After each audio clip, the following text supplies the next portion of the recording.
মিজানের পাল্লা।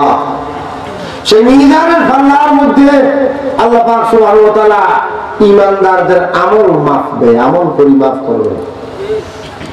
মিজানের পাল্লা কত বড় জানেন? এটাও একটু জানে নেন। হাদিস শরীফে এসেছে মিজানের একটা পাল্লার মধ্যে শক্ত আসমান এবং শক্ত জমিন একসাথে, সেখানে এক পাল্লায় দিল মিজানের পাল্লা খালি থাকবে। সুবহানাল্লাহ। মিজানের একটা পাল্লা, দুইটা না। এই মিজানের পাল্লা ধরবে জিবরাইল। কে ধরবে? জিবরাইল ধরবে। একটা পাল্লার খালি স্থানের সংকুলান হচ্ছে গোটা 7 আসমান 7 জমিন। আপনার আমার আমল নামা মাপা হবে।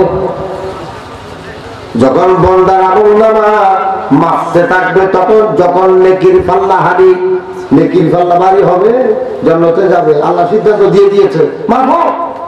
এটা নেকি ভারী হলে জান্নাতে নিয়ে যাও, বদি ভারী হলে জাহান্নামে নিয়ে যাও। এক বন্দার নেকি বদি দুটোটা সমান সমান হয়ে গেছে। এখন কি হলো? এখন কি হবে? নেকি বদি দুটোটা সমান হয়ে গেছে, এখন কি হবে? জিবরিল ঠিক মতো দাও, হ্যাঁ এটা দোষী আল্লাহ ঠিক মতো বলছো। এখন কি হবে? তখন আল্লাহ পাক সুবহানাহু ওয়া তাআলা একটা কাগজের টুকরা দেবেন। কিসের টুকরা? কাগজের টুকরা। একটি কাগজের টুকরা। সেই কাগজের টুকরা মিজানের পাল্লায় দেওয়ার সাথে সাথে মিজানের পাল্লার নিচের দিকে নেমে গেছে, ভারী হয়ে গেছে। আল্লাহ ভারী হয়ে গেছে, সুতরাং সিদ্ধান্ত নিয়ে জান্নাতে দিয়ে দাও। জান্নাতে চলে যাচ্ছে। তখন আল্লাহ পাকের কাছে বান্দা আরজ করবেন, আল্লাহ বুঝতেই তো পারলাম আল্লাহ তুমি দয়া করেছো, একটা কাগজ দিয়ে মিজানের পাল্লা ভারী হয়ে গেছে, এটা তোমার দয়া ছাড়া আর কিছু নয়। কিন্তু আমি আল্লাহ জানতে চাচ্ছি এটা কিসের কাগজ? যে কাগজ গোটা মিজানের পাল্লা, যেটা আসমান ও জমিনকে এক পাল্লায় দিলে গোটা মিজানের একটা পাল্লা ভরপুর হচ্ছে না, সেরকম পাল্লাকে ভারী করে ফেললেন। এটা কোন কাগজ? বলে যে এটা আমি, তুমি অন্তর থেকে যে সুবহানাল্লাহ বলেছিলে, আলহামদুলিল্লাহ বলেছিলে, আমি আপনার হাবিবের মাধ্যমে, আমি আমার হাবিবের মাধ্যমে তোমাদেরকে জানিয়েছিলাম। হযরত আবু হুরায়রা রাদিয়াল্লাহু আনহু করেছেন, কিতাবুল ঈমানের মধ্যে আছে, মিশকাত শরীফের প্রথম দিকে আছে, সুবহানাল্লাহ তামলাউ মিজান, আলহামদুলিল্লাহ তামলাউ মিজান, আলহামদুলিল্লাহ তামলাউ মা বাইনাস সামাই ওয়াল আরদ। যে আমি তোমাকে বলেছিলাম আমার হাবিবের মাধ্যমে একবার সুবহানাল্লাহ পড়লে আসমান ও জমিনের নিচে যত খালি স্থান আছে, এত খালি স্থান ভরপুর হয়ে যায়। সুবহানাল্লাহ। আরো বড় করে বলুন। আমি মুসলমান,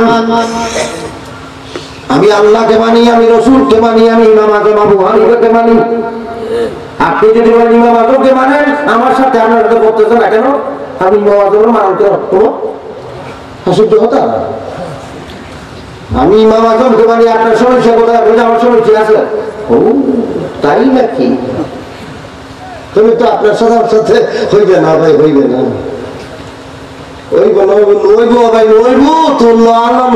আমাদের এখানে চট্টগ্রামের এক কবি ছিল, পাকিস্তান আমলে গান গাইছে স্বাধীনতার সময়। নইবু আবাই নইবু তোর আল্লাহ নইবু, আর বাড়ি বাংলাদেশ, তোর বাড়ি পাকিস্তান, তোর বাড়ি আর বাড়ি 2000 মাইল ব্যবধান। নইবু আবাই নইবু, অর্থাৎ স্বাধীনতার সময় তারা গান গাইতে নইবু আবাই তোর আল্লাহ নইবু কিনলে, আর বাড়ি বাংলাদেশ, তোর বাড়ি পাকিস্তান, তোর বাড়ি আর বাড়ি 2000 মাইল ব্যবধান। আমি আল্লাহর কথা বলবো, আপনি যদি না করছেন নইবু। আমি রসুলের কথা বলবো,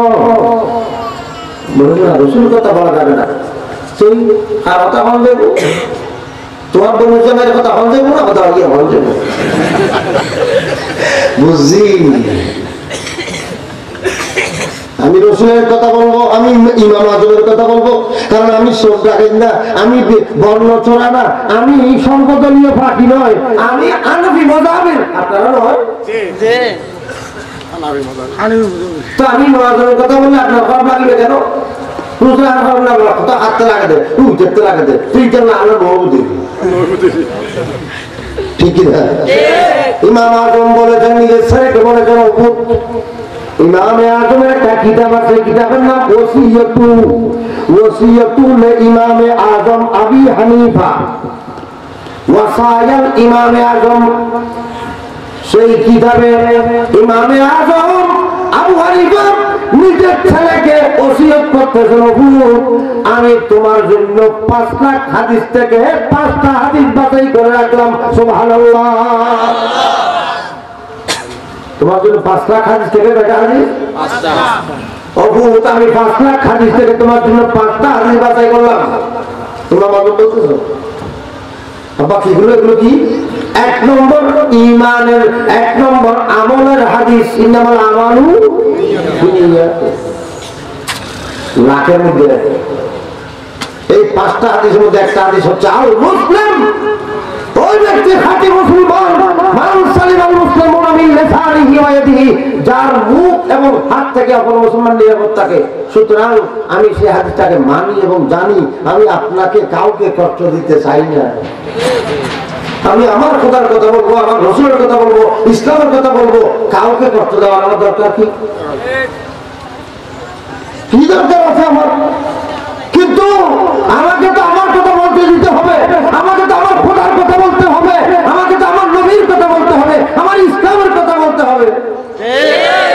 আল্লাহ পাক আমাদেরকে সেরকম একটা মজলিস, যেখানে প্রকাশ্যে খোদা রাসূলের কথা বলা যায়, সেরকম একটা মজলিস আল্লাহ আমাদেরকে দান করেছেন বলে আল্লাহ পাকের শুকরিয়া আদায় করি। আপনারাও বলেন আলহামদুলিল্লাহ। সবাই বলছেন আলহামদুলিল্লাহ। বড় দামি জিনিস, আলহামদুলিল্লাহ বড় দামি জিনিস। মিজানের পাল্লা, মিজান আমাদের বিশ্বাসের মধ্যে একটা বিশ্বাস হচ্ছে মিজান। এটা কি? এটা বিশ্বাস না করলে আপনি আমি কেউ মুসলমান হতে পারবো না। মুসলমান গুলো গায়ে গতরা হওয়া যায় না, মুসলমান গুলো কোনো কাজকর্মের মাধ্যমে নয়, মুসলমান কতগুলো বিশ্বাসের মাধ্যমে।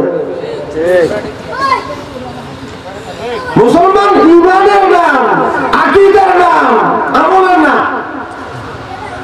আমলটা মুসলমানের বৈশিষ্ট্য, ঈমানটাই মূল আসল। ঈমানটা কি? মূল। এই কারণে হিন্দু ধর্মের মধ্যে যারা ব্রাহ্মণ আছে তারাও ইবাদত করে। হিন্দুর মধ্যে অনেকে তার তসবিহটা নিয়ে তোমার রুমের একটা ব্যাগে দিনভর তসবিহ করতে থাকে না, হরে রাম হরে কৃষ্ণ হরে রাম হরে কৃষ্ণ, অনেক কিছু করে না।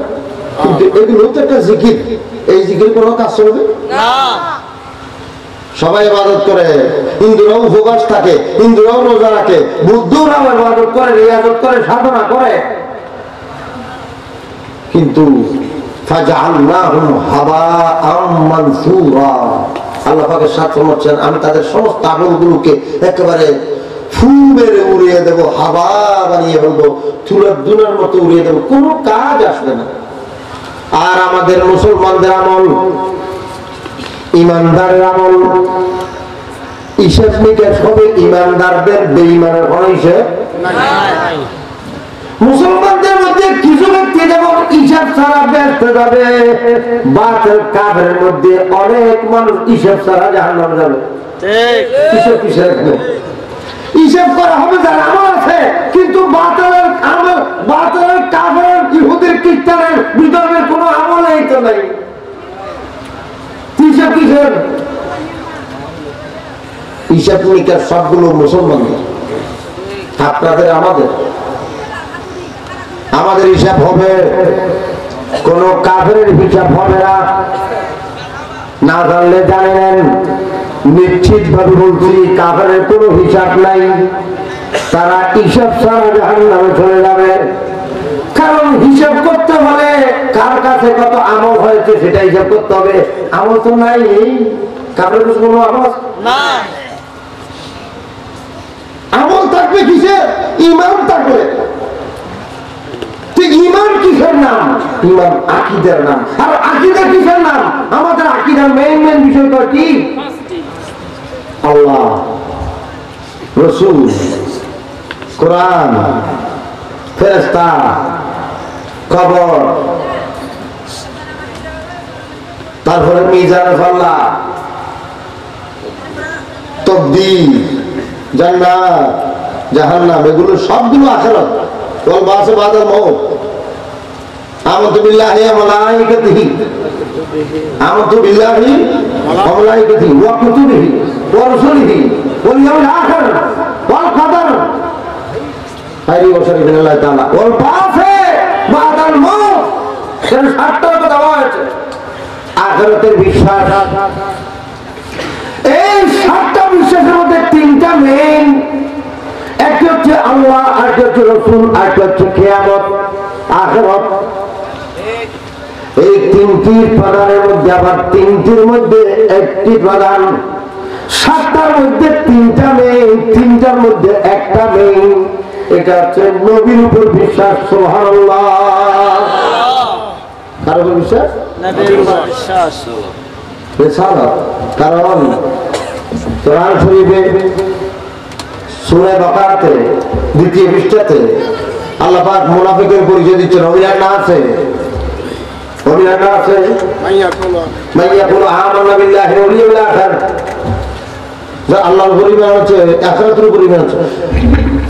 ওমা হুম বিমুমিনিন। অভিযান আছে মাইয়াকুল আমানা বিল্লাহি ওয়াল ইয়াউমিল আখির ওমা হুম বিমুমিনিন। আল্লাহ কেউ বলেছে, আখিরাত কেউ বলেছে, ওমা হুম বিমুমিনিন। মুমিন নয়।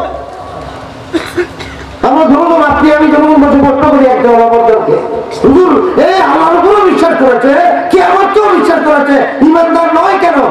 উত্তর, রাসূলকে বিশ্বাস করে নাই। রাসূলকে বিশ্বাস করে না। হযরত মিজানের পাল্লা, সেই মিজানের পাল্লার মধ্যে আল্লাহ পাক সুবহানাহু ওয়া তাআলা ঈমানদারদের আমল মাপবে, আমল পরিমাপ করবে।